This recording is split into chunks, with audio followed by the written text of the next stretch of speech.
Hey there guys, PC Guy here, and I'm going to be giving you a little tour of DaVinci Resolve. For those who are not aware of what it is a video editing program, so much like, for example, Adobe Premiere and a few others. And its main advantage over Premiere is that Premiere, although it is the most widely used, it is a paid application that definitely does not come cheap. And DaVinci Resolve actually does. It is a free program. It does have a pro version, or DaVinci Resolve Studio, I believe it's called, that it is paid. However, it is not really essential for basic video editing. It adds some things that I'll go over in a second, like multi-user support and such, but it's not necessarily essential for those of you wanting to dabble in video editing. While Premiere might offer a few more advanced applications for those that are actually professionals in video editing and such, for those of us that aren't, it does not always make a lot of sense to actually spend the money to actually use Premiere when there are free alternatives. And that's what I'll be exploring today, giving you an amateurs, because, well, that's basically what I am. I just do video editing for this channel, giving you an amateur review of how easy to use it is. Well, if it is. I have not actually tried it yet, not before this review video, so you'll be getting the first impression. I'll be letting you know exactly how it compares to Premiere. I've been lucky to have been able to use Premiere for no charge so far due to some other volunteering work that I do, but always does not hurt to prepare for the future and for an eventual switch if I feel the need to. If you're interested in trying out this video editing application, just do a quick Google search for it. It will pop you up the blackmagicdesign.com website for it, which is the company that develops the software. And you will be taken to this page with DaVinci Resolve 16, which is the current version. And if you scroll down, you can scroll all the way down, and you have a whole lot of, well, let's call it some features that the program offers. And you can do, well, you can read about each feature and what it possibly could do for you. For example, facial recognition that would automatically sort different video clips that you have based on who is in it, for you to have it handier and easier to find. And this is just one of, well, a lot of options that it offers. To actually start trying out the software, just click on the very camouflage download button there in the banner, and it should pop you up, well, asking if you want to do the free version or the Resolve Studio version, which is the paid version. The difference is, as you can see, it includes multi-user collaboration and a lot of other things like stereoscopic 3D tools, HDR grading, film grain, a few extra effects, and, well, you're the one that knows if this will be useful for you or not, but I would advise you to try the free version before actually committing to the pro one. For those of you who are willing to go the pro route, it costs $2.99, which for a video editor is not really that bad, and it is a one-time purchase as opposed to Adobe's subscription model. Starting up for the first time, you actually get a nice new pop-up with a welcome tour if you are completely new, and a what's new if you have used it before, I suppose. So I would recommend doing the welcome tour, which I will do off camera, and just, you know, see the basics of using the program. If you already know how to use it, well, just skip tour, I suppose. Let's see what else it asks. It asks you what kind of project we would like to use. So in my case, I do my videos on 1080p, so that is HD resolution. It also has other resolutions like Ultra HD, or, well, choose it later, I suppose. There does not seem to be an option for 4K, although I'll have to actually get back on you if it is supported or not. Quick Google search tells me it supports UHD, but not DCI, which is the, well, a slightly bigger version of 4K, if you want to see it like that, and that the resolution support is expanded on the paid version if you are interested in it. Handy thing is that it kind of lets you select the keyboard layout that you use in other editors to facilitate you switching from other editors to this one. So in my case, since I'm used to working in Premiere, like for the cutting, duplicate, all that sort of thing, all those sorts of hotkeys that you usually use, I will select the keyboard layout from Adobe Premiere. So this is how the layout looks like when you first get in. At the first sight, it looks pretty clear, the clips. This is probably where a preview will be when you actually get working on something, and a timeline of the project you're working on. At the bottom you have a few tabs like media, cut, edit, fusion, which is the animation based part of the program, color grading, which is something that is one of the things that Resolve was very well known when it first started, the amazing color grading tools that it has. Fairlight is, as the icon suggests, the audio editing application, and deliver, I take it, it means that it will export the project. So to get the clips that you want in here, you can just import either a file or a folder to well, be usable in Resolve. You can see this is the folder that I normally use for all my footage, and it all imported pretty nice and quick, a few thumbnails. As you can see, it even gives an immediate preview, and you can actually play through it just hovering. This is actually something definitely handy. I'll try to do a little test by editing the news episode from last Saturday, and here it is, all the clips from that news episode, quite a lot. I won't be doing heavy editing, I'll just plop them in there, cut a few, and see how it all works. After importing all the clips to the sequence, you get basically sent to the cut part of the program, which seems to be, like the name suggests, specializing in cutting the sequence. It is slightly unhandy, although it is something that you can change. Obviously, the hotkey selected for actually cutting a video is Ctrl-Shift-J, as opposed to, for example, Ctrl-K on Adobe Premiere. So yeah, it's a key extra. It's not even the fact that it's a different key, it's the fact that it's 3 keys instead of 2 for the hotkey. Again, this is changeable in the preferences. All the hotkeys are, obviously.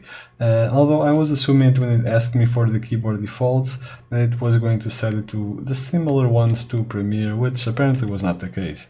In any case, this does not seem to me, after a few minutes of fiddling around, to be the easiest window to edit on, and for someone that is used to other programs, the edit window seems to be more fit, and this now does look a lot more like what you would expect if you are used to, let's say, like in my case, Premiere, with the whole different tracks, and you can drag tracks up and down, and the soundtracks at the bottom as well, and all the different soundtracks. So this looks a lot more like what I am used to. Fusion is a bit more complex than I am used to in terms of applying effects. Well, also takes a while to get used to the tools and how to use them, obviously, but in any case, it is used to, for example, applying effects, like for example in this case film grain. As you can see, it's rendering in real time now. This is why it's a bit slow. But applying film grain from the original clip to the, well, edited version, you can obviously check the settings here that you like, how much and how strong. But it is a lot of tools, a lot of different things that you can do. The color tab that DaVinci has been famous for a while, you can actually change the offset of different clips by different amounts, by, well, however much you like. And yeah, it enables you to create some very interesting color changes. Dramatic and all that sort of stuff. But now really it does allow you for a lot of creativity and to actually adjust the coloring of your videos to your liking. However, it probably needs a bit more expertise than I am putting in this quick review to actually get the most out of it. It allows you to use, for example, keyframes to set where and when the colors change and to what degree, and to create all sorts of coloring effects and color changes in the same clip as you would like, but again, that will take some time to learn. Doing some exploration of the Fairlight part of the application, so the sound editing, it is highly customizable, how it looks and what you want to see exactly when you're scrolling through it. You can see the video that goes with it as well as the sound that you're hearing in Audio Scroller. And this is the track that I am looking at, and this is the clip that I will be focusing at, so I'm going to zoom in slightly more to be able to see it better. And there it is. You can actually delete this if it's cluttering your view, because they're just empty tracks. As far as audio effects, we have a few here, some of which are more useful than others, I am sure, but the one that I am mostly looking at is this one here, for obvious reasons. So this is the original clip, and I've done a little bit of tweaking on the noise reduction, just literally just screwing around and messing the dials up and down a little bit and see how it actually worked. And I did achieve quite a decent amount of success with it. I'll let you hear the original clip right now. In 10900. And now I will activate the reduction and I will let you guys hear it again. For the i9 10900,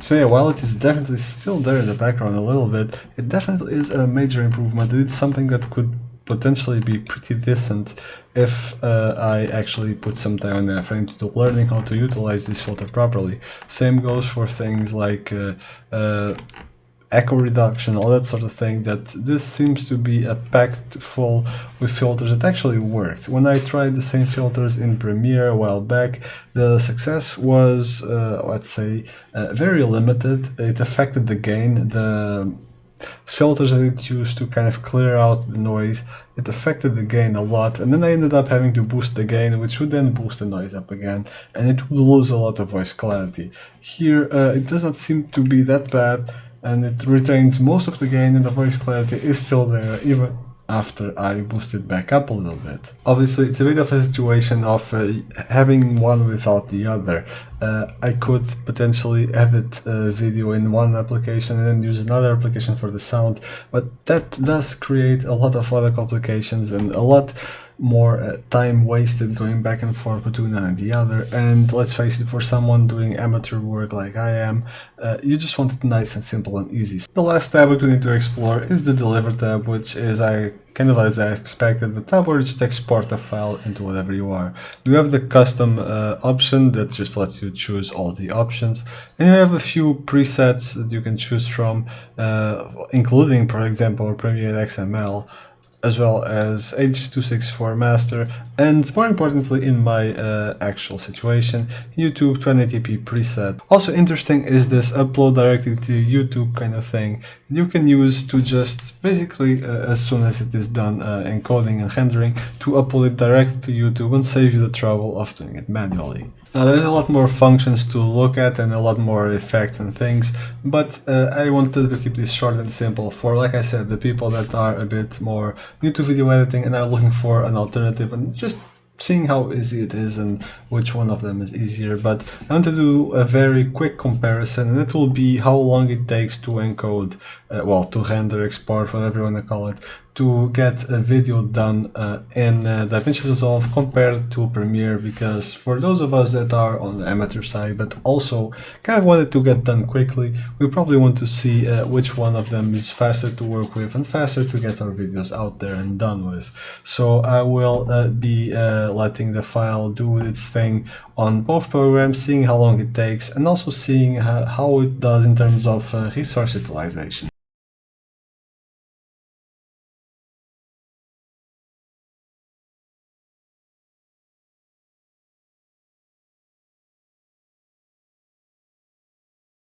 So exporting the file was completed in 6 minutes 49 seconds. As you could see, the processes were capped out, all cores were tapped out completely at 100% for the whole duration. The GPU was surprisingly not very high, even though this DaVinci Resolve version does support GPU acceleration. It was at around the 19% with occasional spikes of 25%.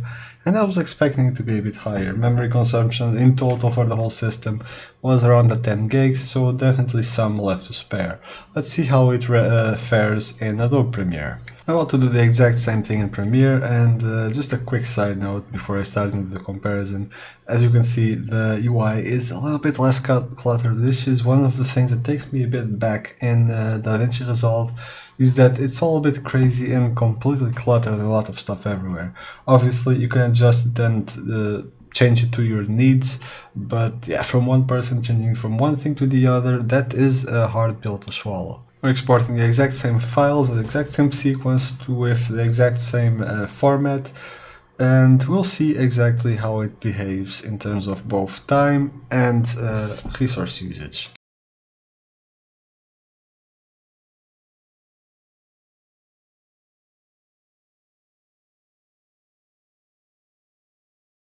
So even though Adobe Premiere does not give us a timer for how long it took, I timed it on my phone and it was 7 minutes 48 seconds. So a whole minute and change slower than DaVinci Resolve was, so that was definitely the fastest option. If you could see on the CPU that it was also kept out at 100%, the GPU was also locked at 18 to 20-ish%, so not a whole lot more GPU utilization. The difference is that other than being slower, Premiere also used more memory. It was at 95% usage, at 15 gigabytes used, which is not necessarily a bad thing, because memory is there to be used, but it is more the fact that it was both slower and using more resources if you were to, for example, look at the memory, which could have some impact if you were basically multitasking with something else while the video was editing.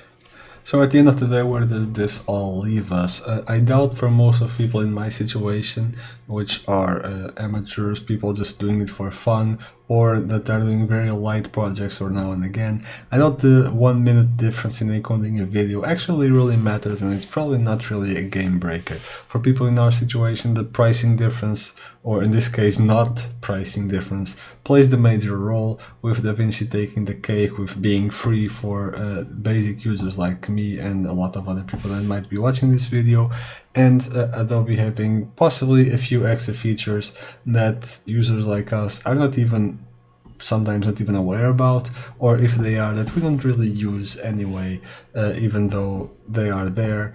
And those features are locked behind a pretty hefty paywall. So for the people trying to learn and dabble a bit on video editing, I would definitely recommend DaVinci Resolve. Well, Adobe has other advantages, like for example, the fact that you don't get just Adobe Premiere. When you get the Adobe suite, you get Premiere, you get After Effects, you get Photoshop, you get all the whole Adobe family that you get for the same integrated in that subscription cost, and you can then use it for a whole lot of other projects. So Adobe Premiere definitely seems more geared towards the professional side of things that take advantage of a multitude of the Adobe programs. If you do happen to have access to both, like right now I do, for example, do I recommend one over the other? Well, I am used to Premiere, that's the thing. Making the switch is all about learning the differences, and I'll be trying to learn it. I'll definitely, especially now after trying it, I will really be trying to learn DaVinci Resolve to actually switch to it, because mostly in my case of the sound filter option that I showcased to you guys, that is something that my channel actually sorely needs, as most of you will agree that watch the videos on a regular basis.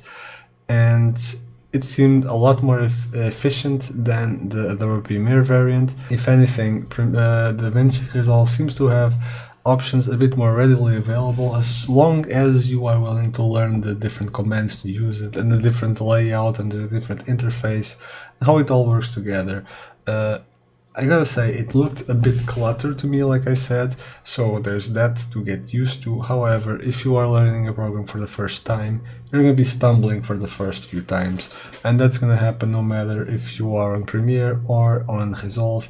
You are going to have to learn where things are, and learn how to operate, learn the hotkeys, and adjust the hotkeys to your liking. That's gonna happen either way, whatever way you go. So as an amateur user, talking to what are most likely amateur or very light content creators out there, I have a lot of trouble recommending Adobe. If you're not actually profiting from your editing work, you have to be quite a fanatic to pay the price that Adobe asks for it, as opposed to getting it for free.